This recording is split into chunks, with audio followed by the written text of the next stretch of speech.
What the media isn't telling you about the NDIS. Yes, there's plenty. I'm Elise Lonsdale, and this is Data Australasia, guided by lived experience, led by you. Thanks, Kylie, for that introduction. Welcome back. What is the media not telling you about the NDIS? Well, there's plenty. We've heard a lot about the amount of people who are going to be cut off the scheme, 160,000 people out of 700,000. The scheme has been growing more than the percentage that the government requires every year. It needs to be brought back. The scheme needs to grow about 2% every year, not as big as it has been growing, and that's fine. There's a lot of people who have entered the scheme. And I'm not here to discuss their eligibility, far from it. If they're on the scheme, they're on the scheme, and minds greater than mine have actually figured out why. So there's the thriving kids. Does that mean some kids will be instantly moved from the NDIS over to this thriving kids? I really don't know. There's a lot to be talked about on the NDIS. We hear in the media tells us a lot about fraud, and there has been a lot about fraud happening in the NDIS. I've made videos on it. And as I said in a recent video, when I first went to make my first NDIS claim as a consumer or a participant, I was amazed because there was nowhere to upload the invoice as proof of service, nor was there anything asking for my ABN. And I was told I needed both those. Now, I've seen some of the things that plan managers put on the invoices, put on the claims for their participants. And it's very, very light on for information, or at least it was a couple of years ago when I last saw a plan manager's claim for a participant. A participant in that case was a friend of mine who I was close to at the time, and they allowed me to log in and have a look, and they were interested themselves. So we looked at the claims and what was written on there. So hopefully the plan managers have got it a little bit more tightened up since those days. I know that every time I lodge a claim, I put a description. I do load up the invoice, and of course I state the ABN because the fields are there. And as I said in a previous video, anything over $500 is required to upload the invoice. So what's happening in the NDIS at the moment? Well, people are putting in claims and they're still being honoured. We now have to wait 24 hours to receive the money. Once upon a time, we got a claim in before 5 o'clock in the afternoon, and depending on your bank, I would have mine the following morning. Some people got theirs even sooner. I even know one person who got paid on a Sunday if they claimed on a weekend. I've never been that lucky, not that it bothers me.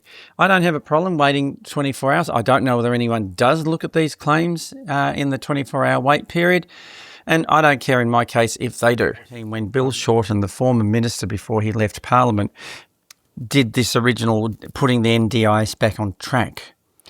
And as Pauline Hanson said, who says, I never ever vote with the government, but in this case I will. Why? Because all she heard was fraud. That's all she heard.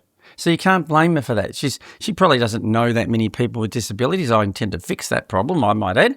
So if you're watching, Pauline, I'm coming after you because I want you to understand that the conservative side of politics does have a heart as well, and I'm sure you do. But that's a topic for another video. So, okay. So you get politicians who get briefs off each other, and constituents write to them, and senators can talk to members and members can talk to senators. But I often find myself asking, are they getting the real picture? A lot of where they get their information is from the left, from the media, and much of that is from the left-wing media. So, there are, and even the right-wing media is probably jumping on the fraud bandwagon, but there's a lot more to it than that.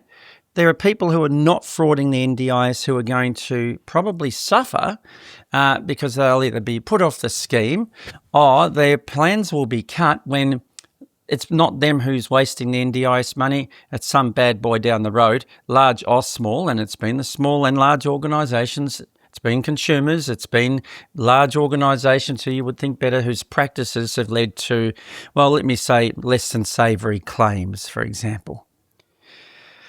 So that's all they're going to hear. So when the legislation goes up in the Parliament for change, they're more likely going to vote for it. They'll pass it. The Greens are doing a good job with Senator Jordan Steele-John.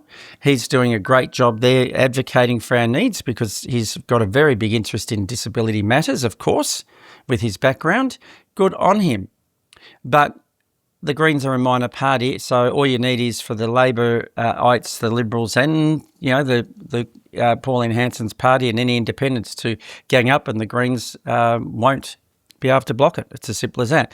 You're used to hearing Labor and the Greens ganging together and the Conservatives ganging together, but sometimes that doesn't necessarily always happen.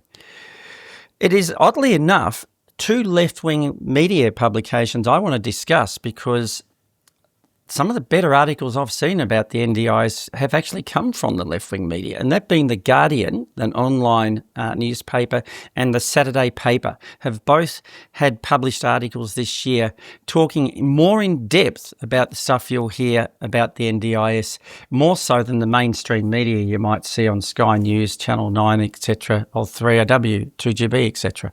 So they've looked into it from a more in-depth point of view. So if you want a balanced view, look at both sides of the media. Look at your Murdoch Press. I'm a Murdoch Press subscriber, and I had thought about subscribing to The Guardian, but money. I'm stuck for money at the moment. We'll see how we go. But I do see their posts on Apple News, and a friend of mine does often disseminate those to me, who herself is a sort of a conservative values person. So there it is. When it comes to the media, check both sides of the media.